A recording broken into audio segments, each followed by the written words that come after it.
जो मैं ज़बान से अपने आप को कहता हूँ कि मैं ऐसा हूँ, मेरी बॉडी और अनकॉन्शियस माइंड मुझे वैसा बनाने में लग जाता है। जॉइंट फैमिली में क्या होता है कि अगर एक इंसान जो है वो बगैर सवाल किए काम करता है तो उस पे उसका मतलब होता है काम अब उसी ने करना है। जैसे हमारे यहाँ एक मशहूर कहावत है कि अगर किसी ने चाय बना ली और वो चाय सबको अच्छी लग गई जी, जी, तो जी। इसका मतलब ये है कि अब हमेशा चाय वही बनाए। We see love as a weird thing. हम आपस में मियाँ बीवी की मोहब्बत को बहुत अजीब तरीके से देखते हैं, हालांकि नबी करीम सल्लल्लाहु अलैहि वसल्लम इस चीज में एक्सप्रेसिव थे। हमारे यहाँ तो मतलब बाउंड्री का तो मतलब ये होता है कि रिश्तेदारियां खत्म कर दो, कतई ताल्लुकी कर दो, और पता नहीं बाउंड्री सेट करने वाले लोग हैं तो भाई ये तो बहुत ही जो है वो अजीब होंगे। हेल्दी बाउंड्रीज के लिए आपने हायरार्की ऑफ रिलेशनशिप्स को सेट करना है कि पहले सबसे आप जब मैरिज लाइफ में आ गए हैं तो अब सबसे पहली प्रायोरिटी मेरी बीवी है, ये मेरा हस्बैंड है, उसके बाद मेरे वालिदैन हैं, उसके बाद मेरे बच्चे हैं, औलाद है, उसके बाद मेरे बहन भाई हैं, उसके बाद रिश्तेदार हैं और इस तरह।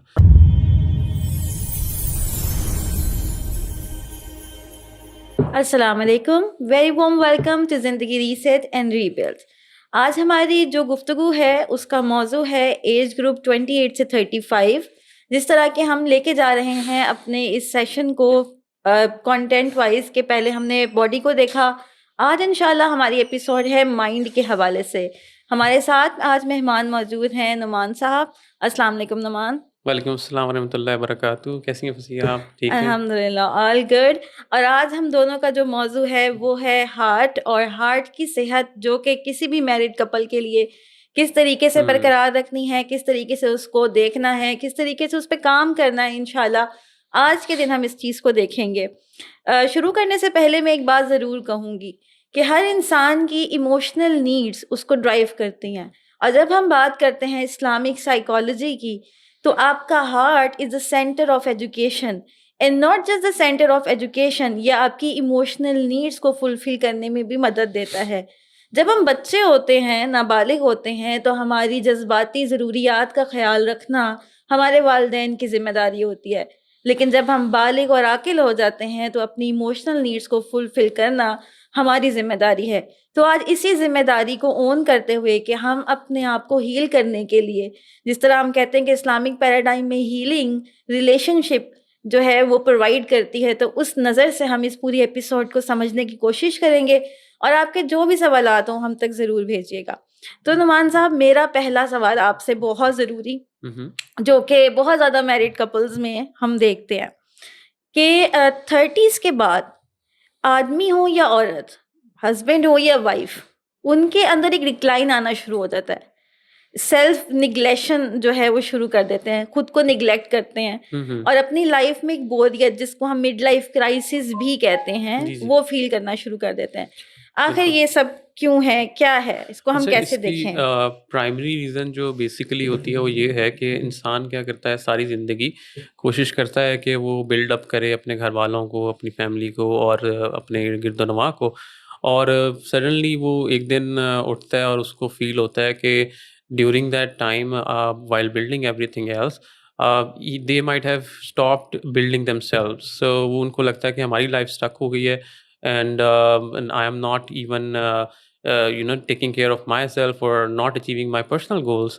तो उसके personal goals उसको लगता है कि वो काफ़ी पीछे रह गए हैं और दुनियावी तौर पे बाकी सब चीज़ें जो हैं उसके रिलेशन में वो सारी उसने अचीव करना शुरू कर दी या मे बी वो ही progressing in that matter but not progressing towards their inner self. So that is one of the reasons जिसकी वजह से लोग जो हैं अभी ये जो मिड लाइफ क्राइसिस है उसमें एकदम से माइंड नेगेटिव हो जाता है और फिर वो सोचना शुरू कर देते हैं कि how we can achieve our inner goals and then frustration start होती है, फिर स्ट्रिंग्स अटैच्ड होते हैं, there are lot of strings that are attached. So that is one of the और फिर रीजंस। सारा मलबा जो है वो कहाँ आता है, वो फिर आपकी मैरिड लाइफ की सबसे पहले अफेक्ट कर रहा होता एब्सोल्युटली, है। क्योंकि सबसे ज़्यादा जो सामने नज़र आ रही होती है चीज़ वो भी आपके बच्चे, आपकी बीवी या आपकी जो स्पाउस है, वो मेल हो या फीमेल हो, दोनों की तरफ ये सोच आ जाती है। सो आपको नज़र आ रहे होते हैं अपने घर वाले डायरेक्ट रिलेशनशिप्स, फिर उसके बाद अपने वालिदैन, फिर उसके बाद अपने बहन भाई। तो आपको लगता है कि शायद ये सब मिल के जो है ना आपको रोके हुए हैं towards going towards your main objective और your goals in your life. So that इसी इज़ या दैट्स ट्रू। बिल्कुल, और इसी तरह हम देखते हैं ख़वातीन में भी और आदमियों में भी, अब तो आदमियों में भी मी टाइम का कल्चर जो है वो आना शुरू हो गया है। हुँ, तो ख़वातीन में इस चीज़ को जो है वो उजागर करने की कोशिश भी करनी पड़ी ना, क्योंकि होता ये है कि आपकी एक तो आपकी आइडेंटिटी क्राइसिस के साथ-साथ, क्योंकि हम कहते हैं ना आइडेंटिटी क्राइसिस बच्चों के होते हैं, हुँ, ऐसा नहीं है। इस एज ग्रुप के आइडेंटिटी क्राइसिस होते हैं, आपकी अनमेट नीड्स होती हैं, हुँ, जो कि हुँ, मतलब जो 20 साल की उम्र में ख्वाब देखा होता है एक लड़के ने और एक हुँ, लड़की ने, और जब हम पहुँच जाते हैं 35 साल की उम्र में, तो हम देखते हैं यार वो तो कुछ और ही था। वो तो हुँ, मैं था ही नहीं, ये जो मैं हुँ, अब जी रहा हूँ मैं तो ऐसा नहीं था। मैं ऐसे तो ही, बदल गया हूँ, मैं तो ऐसे वो ही, रहा ही नहीं। तो ऐसे ही है, वो जो पहली चीज़ इम्पैक्ट करती है, फिर फैमिली और घर वाले। ऐसे ही है। तो इसीलिए हम कहते हैं कि आपका जो टाइम आपका है, उसी को ओनरशिप देना हुँ, शुरू करें। कोई अलग से घंटे नहीं आएँगे, मैं हमेशा यही हुँ, कहती हूँ हुँ, कि हमें लोग कहते हैं ना यार इसके लिए ज़िंदगी में ना वक़्त निकालेंगे, हॉबीज़ हुँ, हॉबीज़ हुँ। फुलफ़िल करेंगे, कोई काम करेंगे। देखिए, ये एक बड़ी रीज़न है कि इसी वजह से आजकल अगर आप सुना हो सोशल मीडिया पे वर्क लाइफ बैलेंस और प्रायोरिटी सेटिंग्स, गोल सेटिंग्स के ऊपर बड़ा काम हो रहा है। तो उसकी वजह ये है कि most of our people who are in their mid 30s और 30s they are lost in terms of direction कि इनकी अगली लाइफ कहाँ जानी है। तो जो कोचेज़ हैं या लाइफ कोचिंग है या ये डिफरेंट मेथड्स हैं, ये सारे इसी चीज़ पे फ़ोकस कर रहे हैं how to redirect themselves towards their life goals and how they can balance in terms of their relationship priorities as well as their personal priorities. तो उसको मैनेज करने के लिए खुद पे काम करना पड़ता है और खुद के साथ-साथ अपने जो गिरदनवा के लोग हैं उनके साथ एक रिलेशन और हेल्दी बाउंड्रीज सेट करनी पड़ती हैं। और इसीलिए ये हेल्दी बाउंड्रीज का कॉन्सेप्ट जो है ना बहुत इंपॉर्टेंट है समझने के लिए कि we need to understand where there is a balance in your mind as well as towards your heart. तो आपकी जो इमोशनल हेल्थ है, जो हार्ट से रेलेवेंट है और जो आपकी मेंटल हेल्थ है, जो कि आपकी थिंकिंग से रेलेवेंट है, उन दोनों को बैलेंस करने के लिए हमें इस चीज़ के ऊपर काम करना बहुत ज़रूरी है। बिल्कुल, और जिस तरह आपने 2 चीज़ें यहाँ पे ज़िक्र हुई, हुँ, एक तो पर्सनल लाइफ़ और दूसरा बाउंड्री सेटिंग। यस। तो हेल्दी बाउंड्रीज़ को तो हम देखेंगे, लेकिन पहले जो ये वाली चीज़ है ना कि इसको रिज़ॉल्व करते हैं कि मुझे एक चीज़ बताएँ। हुँ, अब आप जो हैं बहुत सारे लोगों से मिलते हैं और आपका हुँ, एक पूरा कॉर्पोरेट का पूरा एक निज़ाम है। अब आप जी, देखते हैं लोगों को रियल लाइफ़ में, और हुँ, एज़ ए कोच भी आप उनको डील कर रहे होते हैं। बिल्कुल सही। तो अब मुझे एक चीज़ कन्फर्म करें, क्या ऐसा है कि अगर एक आदमी के हुँ। बीवी हैं, बच्चे हैं, तो उसका मतलब ये है कि वो अपनी हॉबीज़ और अपने गोल्स और अपने ड्रीम्स को अचीव नहीं कर सकता? इसका बिल्कुल ये मतलब नहीं है। अगर हम ऐसा सोचेंगे तो हमारी जो बॉडी है या हमारा जो हार्ट है वो उस चीज़ को लेके तो हमें बिल्कुल उस तरफ ले जाएगा, शायद उस डिप्रेशन में ले जाएगा जो कि एंड पे मेंटल हेल्थ को भी इफ़ेक्ट करता है। लेकिन इन द ऑपोज़िट अगेन जैसा हम कहते हैं कि your words are direct suggestions to your subconscious या अनकॉन्शियस जिसको असल में अनकॉन्शियस माइंड के लिए जो आपके वर्ड्स हैं वो आपकी डायरेक्ट सजेशन होती हैं। हुँ, इसको मैं अगर थोड़ा-सा मज़ीद डिटेल में डिस्कस करूँ तो वो इस तरीके से है, जो मैं ज़ुबान से अपने आप को कहता हूँ कि मैं ऐसा हूँ, मेरी बॉडी और अनकॉन्शियस माइंड मुझे वैसा बनाने में लग जाता है। So what we need to do is to understand कि पहले मैंने अपने आप को ये सजेशन देनी है कि मेरी जो चीज़ें हैं जो मैं अचीव करना चाहता हूँ, I can achieve those. I just need to realign myself in my schedule, in my relationships, in my healthy boundaries towards others. तो उसको जब मैं अचीव कर लूँगा तो मैं क्या करूँगा एक प्रायोरिटी सेट करूँगा और मैं अपना एक स्केड्यूल बनाऊँगा। अब मेरे बीवी-बच्चे हैं, मेरी माँ-बाप हैं या मेरे जो रिश्तेदार हैं, उन सबको मैंने किस तरीके से हैंडल करना है और किस तरीके से कितना टाइम मैंने अपनी जो सेल्फ अचीवमेंट्स हैं उनके लिए लगाना है। अच्छा उसमें मी टाइम का कॉन्सेप्ट ऑब्वियसली आया है लेकिन वो मी टाइम का कॉन्सेप्ट थोड़ा-सा बहुत आइसोलेशन की तरफ लेके जा रहा है। हमें इसको अगर आइसोलेशन से बचाना है तो हमें क्या करना है कि डिस्कशन करनी है टुवर्ड्स आवर पीयर्स। जैसे मैं अगर अपनी बीवी से डिस्कस करूँ या मैं अपने स्पाउस से डिस्कस करूँ कि भई मुझे जो है ना ये चीज़ें अचीव करने के लिए मेरी हेल्थ से फॉर इंस्टेंस अगर मेरी हॉबीज़ हैं कि मैंने क्रिकेट खेलनी है या मैंने जो है वो जिम करना है या मैंने जो है एक्सरसाइज़ करनी है वर्कआउट करना है।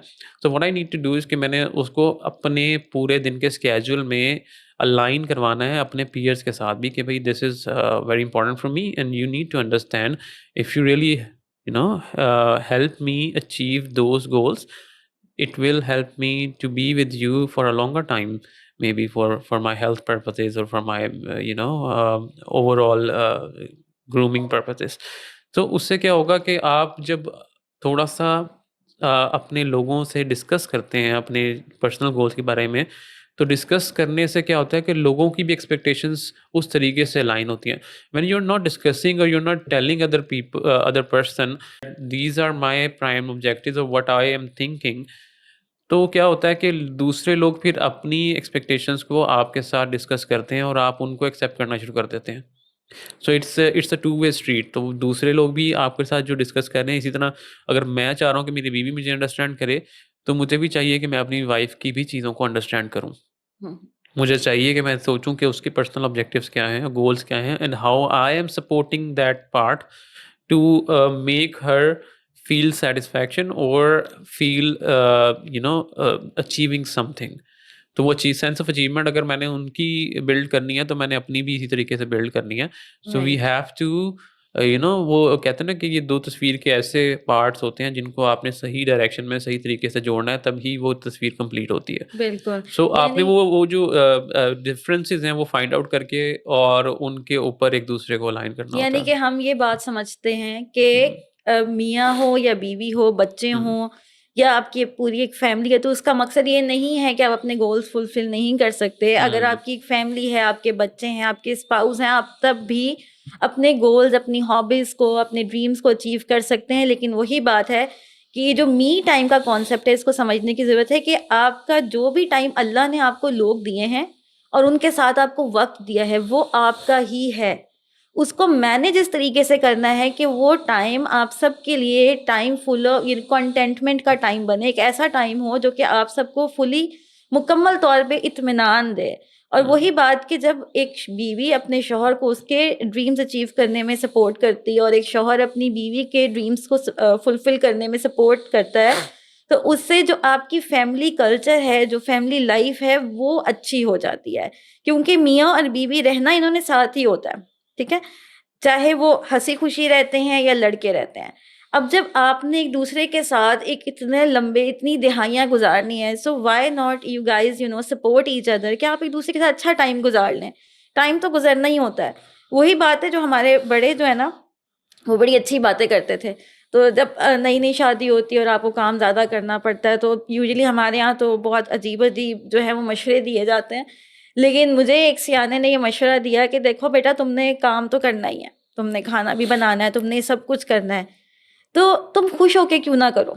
यानी कि अगर तुमने एक काम करना ही है, तुमने एक ज़िम्मेदारी निभानी ही है, तो खुश होके करो। यानी कि अगर आपको अपनी ज़िम्मेदारियाँ फुलफ़िल करनी ही हैं, एक शौहर ने सुबह उठना है, एक आदमी ने कमाने जाना है, रास्ते में ट्रैफ़िक देखनी है, लोगों से मिलना है, फिर घर आना है। जब एक काम आपने करना ही है, तो क्यों ना आप उसको पूरी ओनरशिप के साथ करें, हुँ, खुश होके हुँ, करें। और ऐसे ही अगर एक वाइफ़ को सुबह उठना है, खाना बनाना है, बच्चों की देखभाल करनी है और काम मुकम्मल करना है, अपना पूरा दिन गुज़ारना है, तो व्हाई नॉट उसको खुशी से किया जाए। हाँ, लेकिन एक-दूसरे का ख़्याल रखना ज़रूरी है, ये नहीं कि सामने वाला अगर बर्दाश्त कर रहा है, तो उसके ऊपर जो है वो बर्डन हुँ, ज़्यादा कर दिया जाए, क्योंकि हुँ, हमारे यहाँ एक फैमिली कल्चर भी तो है ना, कि हुँ, हमारे यहाँ जॉइंट फैमिली कल्चर है हुँ, एशियन कंट्रीज़ में। हुँ, और जॉइंट फैमिली में क्या होता है कि अगर एक इंसान जो है वो बगैर सवाल किए काम करता है, हुँ, तो हुँ, उसपे उसका मतलब होता है काम अब उसी ने करना है। जैसे हमारे यहाँ एक मशहूर हुँ, कहावत है कि अगर किसी ने चाय बना ली और वो हुँ। चाय सबको अच्छी लग गई, जी, जी, तो जी। इसका मतलब ये है कि अब हमेशा चाय वो ही बनाएगा। हाँ, जिसका बड़ा एक मशहूर माक़ूला है कि उसको छुट्टी ना मिली जिसने सबक याद किया, ठीक है? ऐसा ही। तो ये कल्चर बिल्कुल हमारे इधर गिरदो-नवाह में मौजूद है। इसको देखें, इसको नेगेटिवली अगर हम लेंगे, अगेन बात ये है कि अगर मैं हर चीज़ को अपने ऊपर नेगेटिव तौर पे सवार कर लूँगा, तो उसका मतलब ये है इसके पीछे एक जो मेजर रीज़न है ना, वो ये है कि मैंने अपने आप को सप्रेस करना शुरू कर दिया।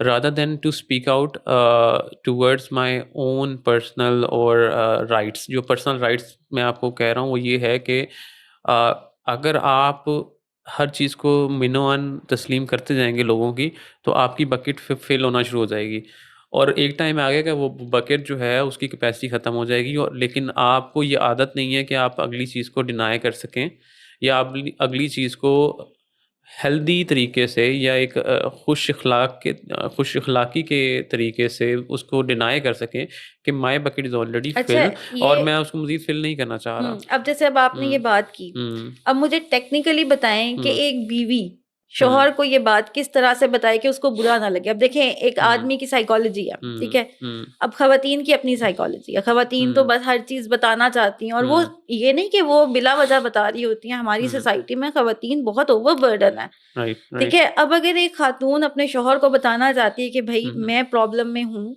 या मेरे ऊपर काम का ओवरलोड है, हम्म वो किस तरीके से अपना वो मैसेज जो है वो आगे डिलीवर करे, और आदमियों हम्म को उसको किस माइंड से सुनना चाहिए। कि हमारे यहाँ एक कल्चर भी है, और ये बड़ी एक, हम हम्म कहते हुए भी हम कहते हैं सॉरी टू से कल्चर है। सॉरी टू से हमारे यहाँ होता ये है कि एक आदमी जो है, बीवी तो नई नई आती है लाइफ में, हम्म फैमिली तो एग्जिस्ट कर रही होती है शुरू से, हम्म तो अब एक औरत के ऊपर का काम का लोड है भी, ठीक है, और वो उसने पहले नहीं किया हुआ या पहले हम्म किया हुआ भी है, हम्म लेकिन उस पे काम का लोड है और वो महसूस करती है। हम्म अब जब वो डिलीवर करती है तो आदमी कहते हैं नहीं यार ये क्या बात हुई, ये तो मतलब गलत हो गया। तो ये औरत किस तरह डिलीवर करे, जी जी। आदमी किस तरह परसीव करे, यानी कि बीवी और अच्छा, शौहर किस आपने तरह करें। जो आखिरी बात की है कि औरत किस तरह डिलीवर करे और आदमी किस तरह परसीव करे, तो इसी से अगर मैं इसको आगे थोड़ा लेके चलूँ तो इसका मतलब ये है कि सिर्फ औरत को ही हमें ये समझाने की ज़रूरत नहीं है कि उसने किस तरीके से अपना मैसेज डिलीवर करना है। हमें ये भी समझाने की ज़रूरत है कि मर्द को किस तरीके से अपनी स्पाउस की बात को अंडरस्टैंड करना है और वाइस वर्सा। इसी तरीके से औरत को भी किस तरीके से दूसरे की बात, अपने हस्बैंड की बात सुननी है, और मर्द को किस तरीके से अपनी वाइफ़ को अपने मसाइल को डिस्कस करना है, जो डे टू डे रूटीन में हर बंदा फेस कर रहा होता है, मर्द हो या औरत हो, दोनों फेस कर रहे होते हैं। और एक असल मसला हमें जो आता है वो आता है कम्युनिकेशन के अंदर। तो communication is a medium way the way you deliver the message. Communication सिर्फ ज़ुबान से बोलते रहने का या किसी लैंग्वेज को डिलीवर करने का नाम नहीं है। कम्युनिकेशन है अपने असल पैगाम को दूसरे तक पहुंचाने का।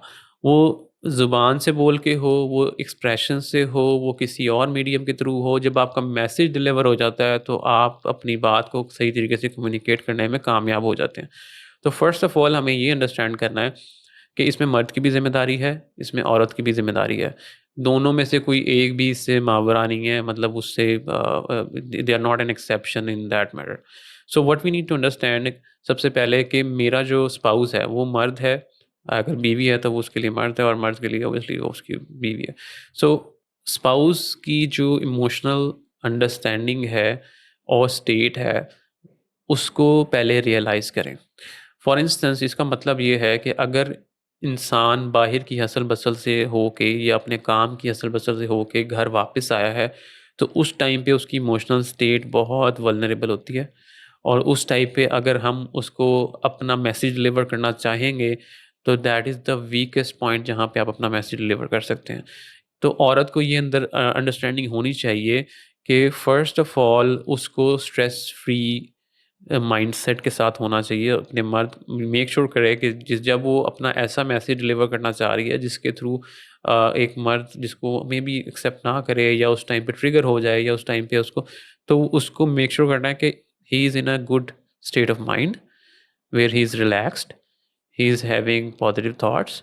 और उस टाइम पे आप अपना मैसेज डिलीवर करें कि मेरे साथ ये मामलात चल रहे हैं and I am getting overwhelmed, I need some time out, I need your help, and ask for help, rather than saying कि भाई तुमने ये नहीं किया मेरे लिए, तुमने वो नहीं किया। अब हमारा क्या होता है मसला बेसिकली कि what we instead of making them aware of our problems, we start cursing other person कि तुमने मेरे साथ ये नहीं किया, तुमने मेरे साथ ये नहीं किया, तुमने मेरे साथ ये नहीं किया, ठीक है। तो ये नहीं किया कि बजाय अगर कहें कि अगर हम इस तरह कर लें, या मैं ये चाहती हूँ, या मैंने अपने मसाइल को या अपनी बकेट को थोड़ा-सा लूज़न करना है और उसके अंदर से जो ओवरवेल्म हो चुकी हूँ मैं उसको थोड़ा-सा बर्डन डाउन करना है, तो उसके लिए मुझे आपकी हेल्प चाहिए। I need to understand how we can achieve it. So it's a healthy discussion. यहाँ पे अब आप अगर इसको दूसरे तरीके से शुरू कर देंगे again the cursing way, then the results will be totally different, and the situation and the emotional state is the primary factors where you will be able to deliver the message or you will not be able to deliver the message. So आपको understand करना है दूसरे की emotional state को। आप बीवी की emotional state को भी अंडरस्टैंड करें। अब आप घर आए हैं, आते साथ ही वो खाना बना के, बच्चों को देख के, बच्चों का स्कूलिंग करके, सुबह सुबह शाम उनके मसाइल को बच्चों के साथ देख के वो ओवरवेल्म हुई हुई है, और उसी टाइम आके आते साथ ही अगर आप अपनी बीवी को ये बताना शुरू कर देंगे कि तुमने ये नहीं किया या मेरी ये मसाइल थे, मुझे ये एक्सपेक्टेशन है, मुझे जो है ना सुकून चाहिए तो मुझे तुमने ये नहीं करके दिया। वो अब अगर आप इस तरह उसको भी आते साथ ही बैश और एकदम से रैपिड फायर शुरू कर देंगे तो क्या होगा कि उसकी भी जो इमोशनल स्टेट वल्नरेबल हुई हुई है इस टाइम पे, तो vulnerability is very very much crucial the point हो क्रूशियल जाता पॉइंट, है हाँ, फॉर द जहाँ पे बोथ। आपको जो है ना चीज़ों को बेहतर करना चाहिए। बिल्कुल। सो इस पर्सपेक्टिव से लेकिन मैं आपसे भी ये पूछना चाहूँगा क्योंकि being a wife and being a female, you also have as a coaching perspective, as a trainer, uh, how to understand and realize or to deliver a message। तो आप ह्यूमन के पर्सपेक्टिव से मुझे थोड़ा सा बताएं कि किस तरीके से एक औरत को अपने हस्बैंड को ये मैसेज डिलीवर करना चाहिए, और क्या आपको लगता है जो इमोशनल स्टेट है और बाकी चीज़ें हैं वो इसी तरह मैटर करती हैं? सो प्लीज़ गिव अस अ हाँ, ट्रेनर्स मैं पर्सपेक्टिव। या हाँ, ट्रेनर्स पर्सपेक्टिव तो देखिए, trainers perspective is always the natural perspective, right? Otherwise we can't be the trainers. Hmm. सबसे इम्पोर्टेंट चीज़ तो ये है कि देखें, अब इस पूरे सिनेरियो में जहाँ पे हस्बैंड भी जो है वो कहते हैं ना, हमारे यहाँ सोसाइटी इस वक़्त एक म्यूचुअल अब्यूज़िव रिलेशनशिप में जा चुकी हुई है। हम्म। यानी कि उसको ताव आता है, उसको गुस्सा आता है। हम्म। दोनों आपस में एक-दूसरे के साथ जो है ना वो बिटर हो जाते हैं। लेकिन अगर देखने की बात देखें तो दोनों एक दूसरे से एक्सपेक्टेशंस रखते हैं, जिसकी हम्म। वजह से वो दोनों चाहते हैं कि यार हमें सुने। तो हम्म। पहली चीज तो ये है कि हस्बैंड एंड वाइफ आपस में अनसेट एक्सपेक्टेशंस रखते हैं। हम बताते नहीं है एक दूसरे को कि मैं ये चाहता हूँ कि मैं आऊँ तो तुम ये सुनो, हम्म। और वो हम ये बताते नहीं है कि मैं ये एक्सपेक्ट करती हूँ कि तुम मुझे इस तरह से रिस्पॉन्ड करो। तो कम्युनिकेशन इज द लिटरल की। आपको अपने स्पाउस को बताना जरूर चाहिए कि मैं आपसे एक्सपेक्टेशंस क्या रखता हूँ, हम्म। क्योंकि हमारे यहाँ ना एक बड़ा एक हम we see love as a weird thing. हम आपस में मियाँ बीवी की हम्म। मोहब्बत को बहुत अजीब तरीके से देखते हैं। हालांकि नबी करीम सल्लल्लाहु अलैहि वसल्लम इस चीज में एक्सप्रेसिव थे, यानी हम्म। कि वो चीजें हमें करके दिखाई गई ताकि आगे आने वाले जो मुसलमान मियाँ और बीवी या हस्बैंड वाइफ हैं वो आपस में इस मामले में पीछे ना हटें, बल्कि एक दूसरे से एक्सप्रेस करें। एक हम्म। दूसरे की पसंद नापसंद का पता जरूर होना चाहिए, एक हम्म। दूसरे से कम्युनिकेट करना कि मुझे ये एक्सपेक्टेशंस हैं जरूर होनी चाहिए। और फिर ये कि we need to keep our language very clean. जब मैं हम्म। कहती हूँ ना लैंग्वेज क्लीन रखना, तो उसका मतलब ये नहीं होता कि आपने सारे मीठे अल्फाज ही बोल रहे हैं, नहीं। हमें सीधी बात करनी है। उस सीधी बात में ना गुस्सा होता है, ना मैनिपुलेशन होती है, ना कर्सिंग होती है, यानी कि ताने देना नहीं होता, क्योंकि मोमिन तान नहीं करता। हम्म। नबी करीम सल्लल्लाहु अलैहि वसल्लम की हदीस है कि मोमिन तान नहीं करता, ताना नहीं हम्म। देता। ऐसे ही है। और हमारी ज़बान भी जो होती है ना, क्योंकि देखें एक हदीस मुबारका है जिसको हम लोग बहुत डिफरेंट पर्सपेक्टिव से देखते हैं। मैं अब आप लोगों के साथ शेयर करती हूँ, उसको खुद भी सोचिएगा। नबी करीम सल्लल्लाहु अलैहि वसल्लम ने फरमाया है कि तुम में से हर कोई उस वक्त तक मोमिन नहीं हो सकता जब तक कि वो अपने भाई के लिए वो चीज़ पसंद ना करे जो अपने लिए पसंद नहीं करता।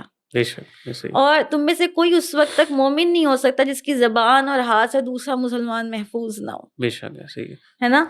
अब वो हम दूसरे मुसलमान के लिए घर से बाहर समझते हैं। ये दूसरा हम्म। मुसलमान ना हमेशा घर के दरवाजे के बाहर ही होता है। ये दूसरा हम्म। मुसलमान घर में नहीं होता हमारी हम्म। नज़र में। बिल्कुल ये सही। बीवी नहीं होती, ये शौहर नहीं होता, ये बच्चे नहीं होते। नहीं नहीं, तो जबरदस्त। हमें अपनी ज़बान और अपने हाथ से अपने जो मुसलमान हमारे घर में रहते हैं ना, उनको भी महफूज रखना है।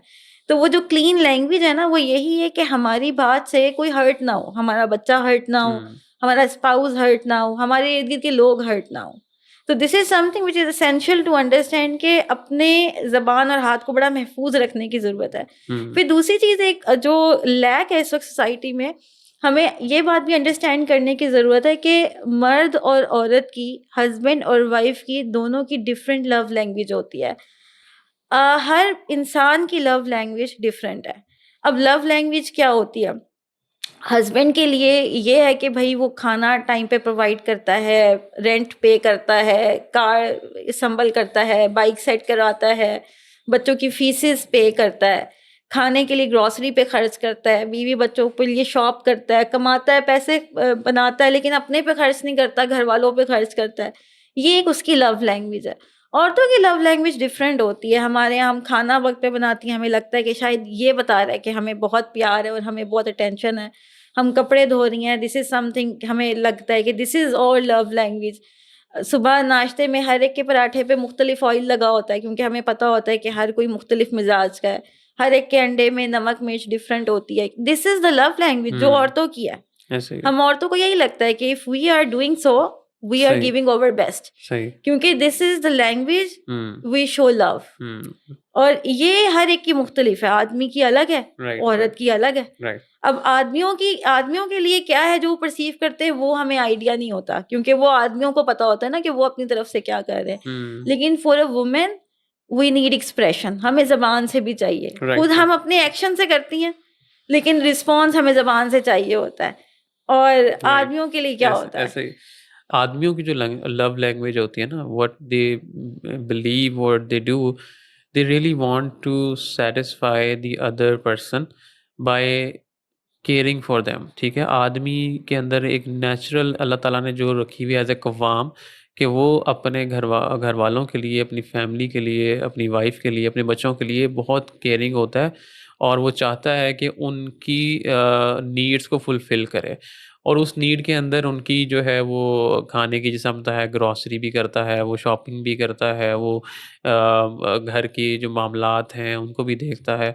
तो हमारा बेसिकली ये पर्पज़ होता है एज़ ए हस्बैंड या एज़ ए फादर, कि हम देखें कि बच्चों की ज़रूरियात क्या हैं और उनको फुलफ़िल करें. जब उनको फुलफ़िल करते हैं तो हमें फुलफ़िलमेंट फ़ील होती है, and we really try to show our love. अगर आपने देखा हो कि बहुत से फादर या बहुत से जो हस्बैंड्स होते हैं वो अपनी वाइफ्स के साथ उनकी हर चीज़ को अचीव करने के लिए लग जाते हैं, और आजकल तो ये भी मामलात हैं कि वो ये भी नहीं देखते कि ये हलाल तरीके से कर रहे हैं या हराम तरीके से कर रहे हैं. They just want to fulfil the requirements, वो ख्वाहिशात और वो जो नीड्स हैं जो बेशक हलाल हैं या हराम है, वो को उसमें लग जाते हैं. So when they fulfil their needs, when they fulfil their ख्वाहिशात, तो उससे क्या होता है कि इंटरनल सैटिस्फैक्शन होती है, और उनको अपनी जो आप कह लें लव लैंग्वेज है ना, उसकी फुलफ़िलमेंट फ़ील होती है. हम्म. सो इसीलिए अल्लाह ताला ने इंसान को और मर्द के लिए ज़रूरी है कि वो हलाल और हराम की तमीज़ करे, क्योंकि अगर वो अपने बीवी और अपने बच्चों की तरफ उस तरीके से उनकी ख्वाहिशात को पूरा करने में लग जाता है, तो वो एट टाइम्स भूल जाता है कि वो हलाल तरीके से कर रहा है या हराम तरीके से कर रहा है. और बिल्कुल. इस हलाल और हराम का कॉन्सेप्ट यहीं पे अल्लाह ताला ने मर्दों को दिया है.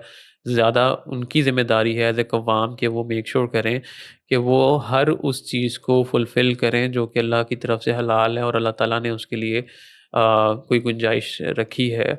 तो इसमें बिल्कुल. सिर्फ़ ये एक बाउंड्री थोड़ी-सी मर्दों के लिए बड़ी ज़रूरी है कि उस चीज़ को मेक श्योर करें, पॉज़िटिवली करें. अगर अब ये आपसे नहीं हो पा रही या कोई चीज़ आप फुलफ़िल नहीं कर पा रहे, तो अल्लाह से खैर माँगे. जिस तरह हज़रत मूसा अलैहि सलाम की दुआ है कि रब्बी इन्नी लिमा अंज़लता इलैया मिन खैरिन फ़क़ीर, कि अल्लाह मैं उसी चीज़ का आपसे माँगता हूँ, वो चीज़ ही माँगता हूँ जो कि मेरे लिए खैर है, तो मैं खैर का फ़कीर हूँ. बिल्कुल.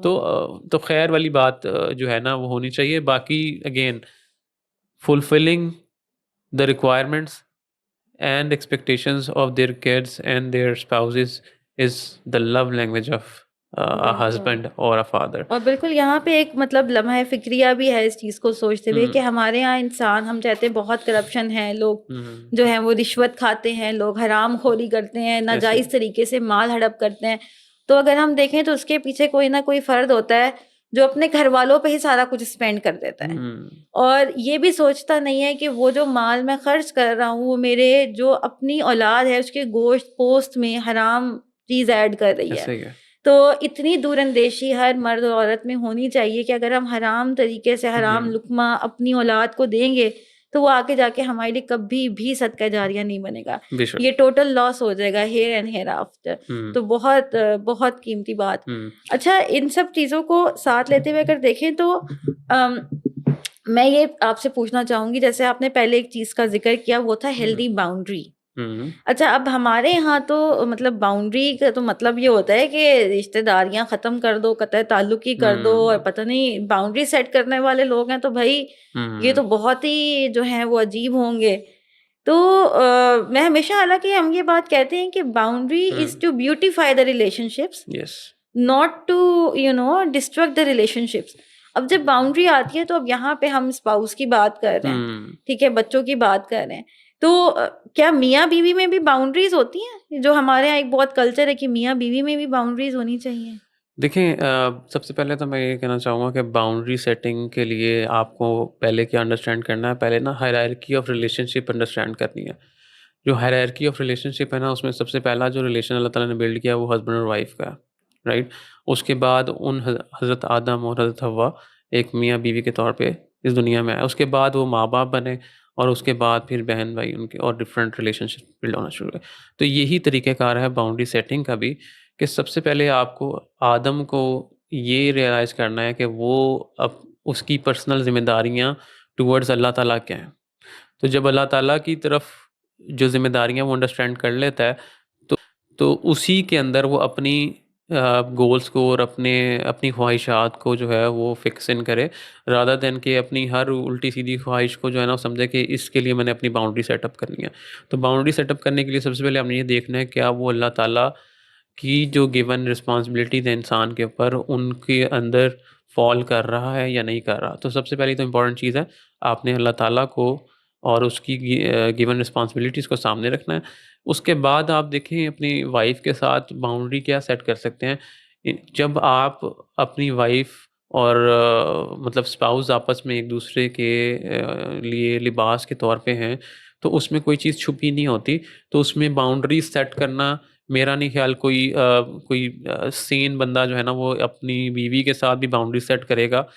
बाउंड्री सेट करना उसमें ये हो सकता है कि सिर्फ़ आप एक-दूसरे की रियलाइज़ेशन जो उसकी पर्सनल नीड्स हैं उनको इग्नोर ना कर रहे हों, ठीक है? मेक श्योर कि कहाँ किसी टाइम पे अगर मेरी बीवी मेरी पर्सनल नीड्स को नीड्स की बात है, ज़रूरियात और उसमें ख्वाहिशात आप नहीं बीच में डाल सकते, ठीक है? सो आपने मेक श्योर करना है कि जो आपकी ज़रूरियात हैं, उनके अंदर अगर कोई चीज़ अगर मिस आउट हो रही है, तो अपनी बीवी से बात करें, उससे रियलाइज़ करवाएँ कि भई ये चीज़ मेरी जो है ना मेरी हेल्थ के लिए, मेरी मेंटल स्टेबिलिटी के लिए, मेरी इमोशनल हेल्थ के लिए ज़रूरी है, सो प्लीज़ मुझे हेल्प करें इसके ऊपर। हुँ। और ये बाउंड्री सेटअप करना नहीं है, ये it's just like it's a support system, ठीक है? एक हस्बैंड अपनी वाइफ़ के लिए सपोर्ट है और वाइफ़ अपनी हस्बैंड के लिए सपोर्ट है। उसके बाद जब सेकेंडरी रिलेशंस आ जाते हैं, जिसमें अब वालिदैन, हालाँकि हमें इसमें ये हमारी दीन सिखाता है कि वालदा की रिस्पॉन्सिबिलिटी 3 दर्जे है, उसके बाद बाप की है, उसके बाद फिर बाकी रिश्तेदारों की है। तो ये हस्बैंड के लिए उसके वालिदैन की तरफ है और वाइफ़ के लिए उसके वालिदैन की तरफ है।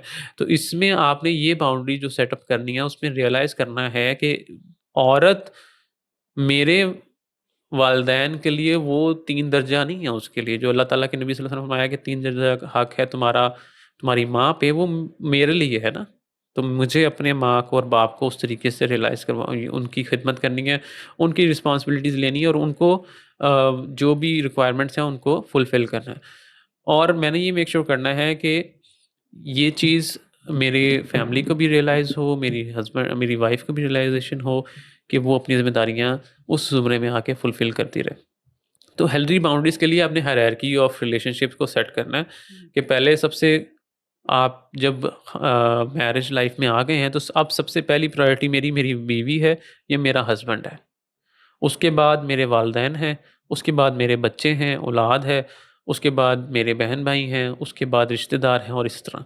बिल्कुल। अगर अब आप देखें अब हमें मसला क्या आता है कि हम ये अंडरस्टैंड नहीं कर पाते कि ये मेरे चाचे, ताए या मेरे खाला, मामू, बाकी जो सेकेंडरी रिलेशनशिप्स हैं, उनको हमने इतना ज़्यादा ज़ोन इन किया होता है कि वो वालिदैन से भी ज़्यादा इम्पोर्टेंट कभी हमें फ़ील करा रहे होते हैं, अपनी औलाद से भी ज़्यादा फ़ील करा रहे होते हैं और उनकी बात हम इस तरीके से सुनना शुरू कर देते हैं, जिस तरीके से हमें अपने वालिदैन की या अपनी बीवी की या अपने शौहर की बात सुनना चाहिए।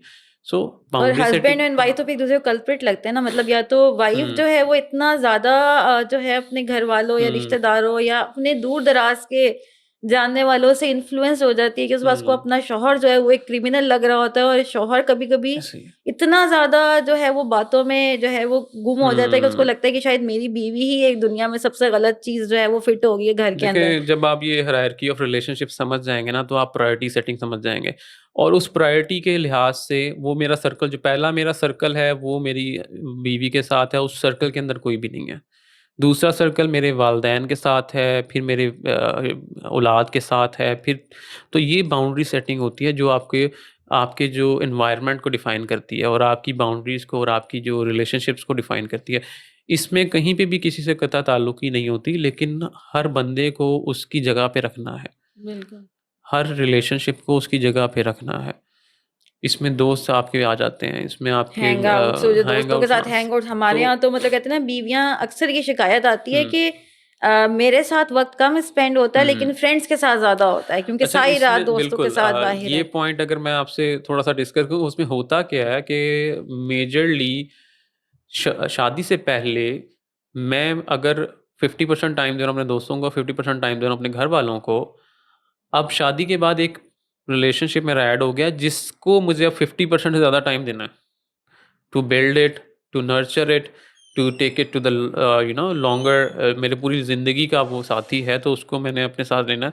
तो क्या होता है, वो जो टाइम विंडो है ना, वो श्रिंक हो जाती है मेरे दोस्तों के साथ और मेरे घर वालों के साथ। तो फिर क्या होता है कि रिएक्शन आना शुरू हो जाता है। मेरे घर वालों का रिएक्शन आएगा, अब तो तुम हमें टाइम नहीं देते।